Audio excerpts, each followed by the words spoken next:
Well, that is quite a fun way to wake up. On Sunday morning / afternoon, depending on where you are, the Canucks played against the Washington Capitals for their third game in 4 days.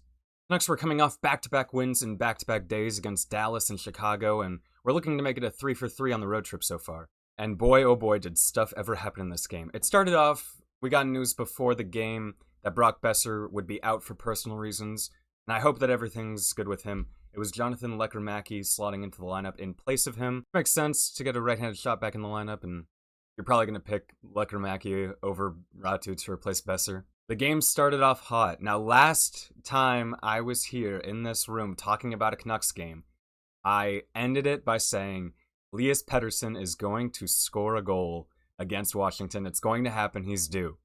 And less than a minute in, Connor Garland fed the puck from the boards right to Pettersson in front of the net. And from kind of an awkward angle, he managed to sneak it past Lindgren to make it 1-0 Canucks. It was a nice shot. Lindgren wasn't quite ready enough for it, and Pettersson took advantage, scoring his first of the year on the other team's net. Later in the period, nothing had really happened up until this point, but Filip Chytil drove the puck in on Charlie Lindgren, and it caused a mad scramble in front of the net. Kane went in there, digging for the puck, Linus Karlsson was there, and eventually it found its way to Tyler Myers. Lindgren was sprawled out on the ice. Everything was happening in the Capitals' crease, and Myers was able to find a pocket to slip the puck in and score his 100th career goal in the NHL. Congrats, Tyler Myers. This is the second time in 2 games that the Canucks have benefited from a goaltender interference challenge because both times they were deemed to be in the right. This time it really didn't feel like there would be enough contact to call it goaltender interference. I mean, yeah, Kane fell on the glove and all, but Lindgren was already out of the play by the time Myers had the puck, so, I don't think it was going to be interference. I don't think it was interference. And the Canucks got a power play off of that. On that power play, Garland made a good play to squeeze the puck down to Quinn Hughes at the blue line. Quinn passed it right back to Garland, who came in from the left, got the puck on net. It's never a bad idea to get the puck on net, because it bounced right to Kiefer Sherwood, who replaced Brock Boeser on that unit, and Sherwood had the whole net to tap the puck into. That made it Sherwood's 4th goal in 6 games so far this season, which makes him the standalone leader in goals for the Canucks this season. He doesn't have a contract for next year, and I'm worried about what that's going to be and where he's going to go. Hopefully it's still with us. At that point, it was 3-0, but none of those goals were the big story from the first period, because with time kind of winding down in the first period, Filip Chytil made a pass, skated a little bit, and Tom Wilson hit him with a blindsided hit that knocked Chytil down and eventually knocked him out of the game. Now, originally it was called a major, and the refs were able to review it and determine what it actually was, and they decided it was a good hockey hit. And I definitely disagree. I think the hit itself was probably fine. I think principal contact was to the chest, but it was late. It was late. It was a couple strides late, and he didn't get an interference penalty for it. And that's just crazy. And I mean, this is terrible. Everyone knows about Filip Chytil's concussion history, and it took him a while to get up, and that hit was close to the head. I can't imagine the force from the hit was very good for his head. I don't want to assume anything, but I think we all know the dangers of if it is a concussion again. A big shout out to Linus Karlsson for going after Wilson immediately. Now, Karlsson is heavily outmatched, but he had no fear. He went right up to Wilson. He started the scrum while Evander Kane was on the ice, mind you. Evander Kane, a guy we brought in to deal with things like this, was beaten to the pile by Linus Karlsson. So respect to Linus Karlsson for that. I really liked seeing him get in there. A lot of our younger guys have shown absolutely no fear in getting into those scrums, getting into fights like that. And I mean, Victor Mancini later had his first fight apparently ever. It's nice that our young guys have that heart. I do really wish that Evander Kane got in there, though, a little faster. He kind of took his time to get there. So we went into the first intermission up 3-0, and I felt awful because I'm worried about Filip Chytil. We also lost Jonathan Lekkerimäki to a hit. It looked like he hurt his upper body, probably the shoulder. So we were with 10 forwards for the last 2 periods of the game. And early on in the second period, it wasn't a problem. 5 minutes into the second period, the Capitals had the puck in their own zone, and they were trying to clear it, but Tyler Myers made a fantastic play to step up and thwart that zone exit. The puck went to the middle of the ice, where Evander Kane was battling for it with the Washington defender, and Kane made an incredible play to kick the puck rather than use a stick. And it seemed to throw the Capitals defender off because it went right to Teddy Bluger, who managed to pot it and make it a 4-0 lead. And that's pretty much where the good stuff ends. Archdeep Baines was given a penalty for interference when he crashed into the goaltender on a rush. It was really nice to see that interference is in fact still a call and we didn't just miss that being taken out. Capitals would score on the ensuing power play. Ryan Leonard had 2 chances to bang it home, and Thatcher Demko made a great save on the first one, but Leonard was able to get the second one over the pad, and it was 4-1. That was how the second period ended. And now, I really like to have faith in my team, and it was 4-1, and I wanted to believe in them. But the fact is, we were missing 2 players, it was our 3rd game in 4 days, and they were already starting to look tired at the end of the second period. I had faith in them to close it out. I wanted to have faith, but there were creeping doubts in my head about whether they could. And it's not really their fault. Like, if they were to blow this lead, I was thinking that's going to be really annoying, but at least I can kind of see why. Like, they are so tired out there. But they were holding off for a while until 9 minutes in when Hendrix Lapierre made a great play to receive a pass from the blue line. He took it to the left and then saw Jacob Chytil alone on the right side. Made the pass across, Chytil had the one-timer, and it was a 4-2 game. And at that point, you know that teams have the ability to score 2 goals in 11 minutes. And the doubts continuously keep on going. They were able to stave off the pressure for a little bit. They had a power play with about 5 minutes left in the game. Didn't do a thing on it. And Washington pulled their goalie with about 2.5 minutes remaining. And it didn't take long for them to get a shot from the point from John Carlson that found its way past Demko to make it a 1-goal game. So 2 minutes left, and the dooming is starting to really infiltrate the brain. But they're doing some great job to play defense at the end of the game. Particularly Elias Pettersson, who had 2 blocks in a row on Alex Ovechkin. Alex Ovechkin, even if it is a wrister, doesn't exactly have a fun shot to get in front of. But Pettersson went all out for it 2 times. The first block was already impressive, but then he flailed around, got himself in position to block the second one. And who knows, I mean, that's Ovechkin's shot. That could easily just go in. And then with 40 seconds left, the puck was being moved up to the Caps' blue line by the Canucks, and Evander Kane had every opportunity to get the puck out of the zone, alleviate the pressure, and kill some time. But instead he tried a drop pass for absolutely no reason. The Caps kept the puck in the zone, got a very good chance, and Evander Kane is so lucky that they didn't score on it, because the things I would have posted on Instagram about that, oh my god. Anyway, the Capitals didn't score again. The game ended 4-3. It definitely was not the prettiest win ever, but winning 3 games in the span of 4 days, I don't really care how they won it. All I care is that's 2 points on the board. The Vancouver Canucks are 4-2-0, and we are looking good. We are looking like we have heart again. I want to start off with talking about Teddy Bluger, because Bluger didn't play the last 6 minutes of regulation. And normally, in an empty net situation, Bluger's going to be trotted out there because he's good defensively. He's good in a penalty-killing role, and a 6-on-5 role is pretty much the same.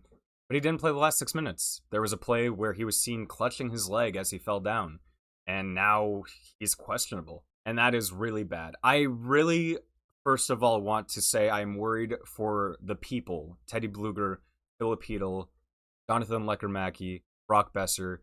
I want to make sure they're okay. But I also have to take into account what this means for the Canucks. And when you're looking at the center depth, you have Elias Pettersson, Aatu Räty, Max Sasson, and then God knows who else, if Filip Chytil and Teddy Bluger are out.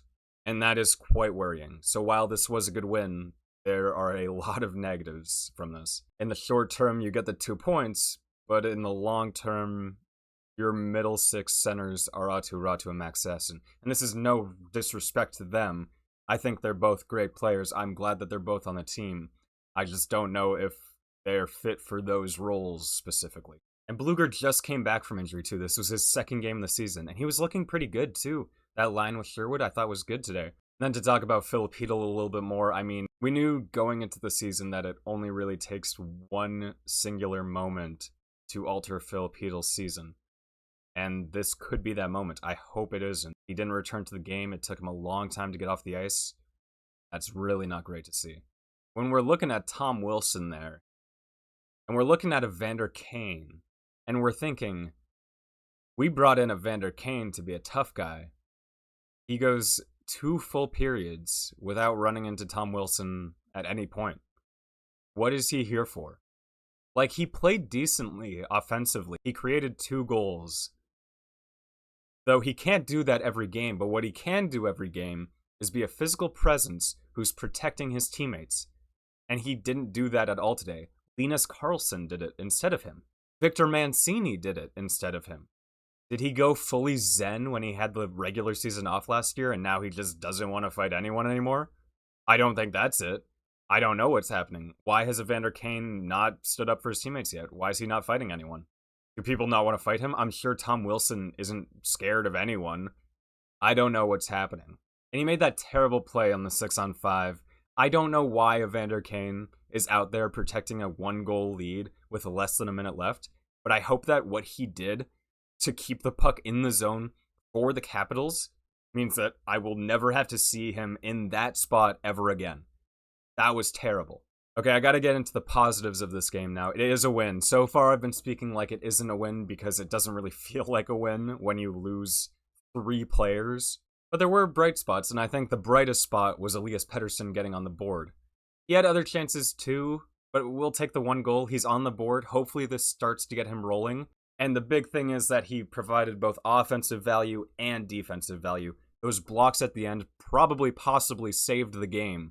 And the fact he has no fear to go in there and block shots from Ovechkin, I mean, I hope that silences all the doubters, all the haters who are saying, like, he doesn't care about this team, he's just there for the paycheck. He clearly cares, and he's clearly trying, and that was a great game from Elias Pettersson. I think my favorite defenseman from today's game was Marcus Pettersson. Like, yeah, Myers scored a goal and all, but I really liked Marcus Pettersson's play today. I think he's been very steady so far. I think he's doing exactly the role that we've needed him to fill.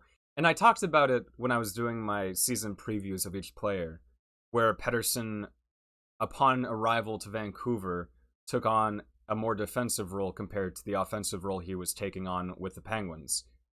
I expected him to continue that defensive role, and that is what he has done so far. He's provided very good defense on that second pairing, and he's provided absolutely no offense whatsoever. Through 6 games, he has 0 points, and I couldn't care less. As long as we are winning games and he is playing good defense, that's what we need. And I'm happy with it. I'm happy if he goes the whole season without a point, if he plays this type of defense. I really like Marcus Pettersson. I liked him a lot today. I thought today was probably his best game of the year. I thought he was the best defenseman for the Canucks. I was very happy with him. Myers was also pretty good, though there were some times where he made me a little bit nervous. He scored a goal, 100th career goal. Big day for him. Elias Pettersson was fine. Filip Chytil was fine. Mancini, I didn't really notice a lot other than the fight. And Hughes was okay as well. Hughes is normally okay, though, so not really shocking there. Thought the defense did pretty well. I can be quite lenient with them because they were playing with an injured forward group. There were 10 of them for most of the game, and then 9 at the very end. So they had to do a lot of the heavy lifting back there, and we won the game. And a lot of that win is still thanks to Thatcher Demko. He faced 32 shots, saved 29 of them, and the goals that he let up weren't really his fault at all. One was a cross-crease one-timer, the other one was a cross-crease where he made the initial save, and then the other one was a shot from the point, which I don't think he ever saw. Without Thatcher Demko in net, we lose this game. Respect to Lankinen and all, but I don't know if he's willing that win out of us. And so far, Demko looks like the type of Demko that we know is within him. The Demko that we need if we're going to be a serious team this year. And so far, we look like a serious team this year. We're 4-2-0. A lot of that is thanks to Thatcher Demko. He's played 4 games so far, and I don't think he's had a bad game yet. I think he's overperforming what the team around him is doing. Even though I do like the way the defense is playing, I think the forwards could still be a bit better, and Demko's still facing a lot of shots. I'm going to go back to the negatives real quick, because I have to mention this. Does anybody know what role Drew O'Connor fills on this team? Because I don't get it. Like, yeah, he's fine at penalty killing. He's not our first option on penalty killing, though. We have Bluger and Garland. We have Sherwood and Pettersson. I would say Drew O'Connor's probably our 5th best penalty killer on forward. He doesn't score either. and this isn't a Marcus Pettersson situation where Marcus Pettersson is trying to play defense. Drew O'Connor has chances, and he somehow always finds a new way to not score. Today he had a breakaway, and he at least got it on net, but you'd like to see him score that, make it a 5-0 game. Instead, Washington scores just a little bit later and starts their comeback. Drew O'Connor has been so bad, and I don't expect a lot from him, but I expect him to still be at least like a 25-point player. He's been more than that before, but his time in Vancouver has not been good. He looks like a brick out there. He's weighing down the team. It's gotten to the point where him and Kane are substituting onto that Blueger-Sherwood line, and I prefer to see Evander Kane. And I've talked about how much I don't like Evander Kane, so that really says a lot about Drew O'Connor. He has so many tools to be good. He's fast, he's big, he has scored before, and he just can't make it all come together. So far, he has 0 goals and 1 assist in 6 games. That is a pace of what? Like 13 points? 14 points? It's not good. I don't know if he's going to score a goal this year. He might just not score a goal this year. But with the injuries that we're facing now, he needs to step up. He's going to need to be better on the penalty kill. He's going to need to be better at even strength. He's going to need to provide some scoring at some point. I haven't mentioned Drew O'Connor other than that one time where I just said his name for fun, because he's not doing anything. I can't believe we signed him to an extension that is over $2 million. Like, what did he do to earn $2 million? I think it's 2.5. It's 2.5. 2 more years at $2.5 million. Now, that isn't the biggest chunk out of the cap, but currently he's playing like he should be making $775K. Our AHL guys have been better than him. I think he needs to be a lot better on the forecheck too. That's really where his skills can come into play, with the speed and the strength. And if he can't score a goal, he at least needs to be able to set something up at some point. And after that rant, I'll end it with a positive. Kiefer Sherwood is still Kiefer Sherwood. He's still that guy from last year, which I had my doubts in. I mean, who knows if he can continue it the whole year. With the elevated role right now, he probably would be able to. I didn't know if he'd be able to be a 40-point guy, but right now he's showing that he absolutely can be a 40-point guy again. He didn't do a whole lot on this goal, it came right to his stick. He got a bit lucky, he had the whole net, but he was still in the right place at the right time, and he scored it. And if someone else were on the ice besides him, maybe they're in a different spot. Maybe they aren't there for that loose puck. So I give a lot of credit to Sherwood, obviously. He has a lot of grit.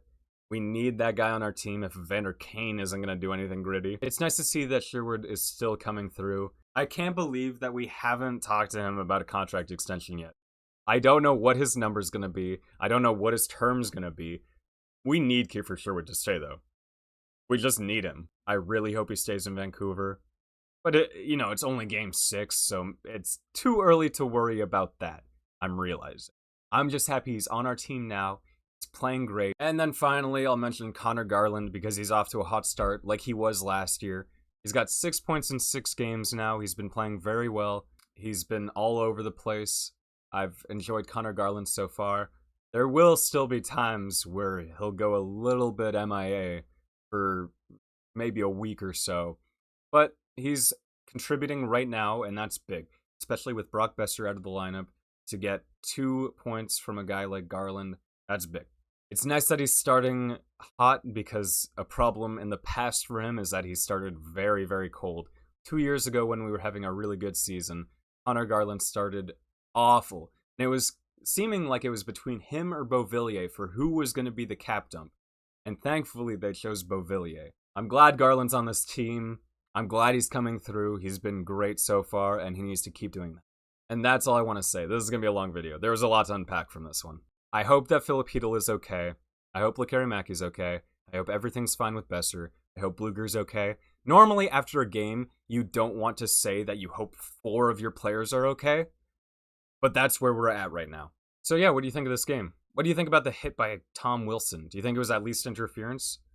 I think it was at least interference. Our next game is on Tuesday against Pittsburgh, and we've played some absolutely disastrous games in Pittsburgh over the years. So I'm a little worried for that. We might get to see Artur Shilovs. That would be quite fun if we got to face him. It would be quite funny if he shut us out, though I'm hoping that we just win that game.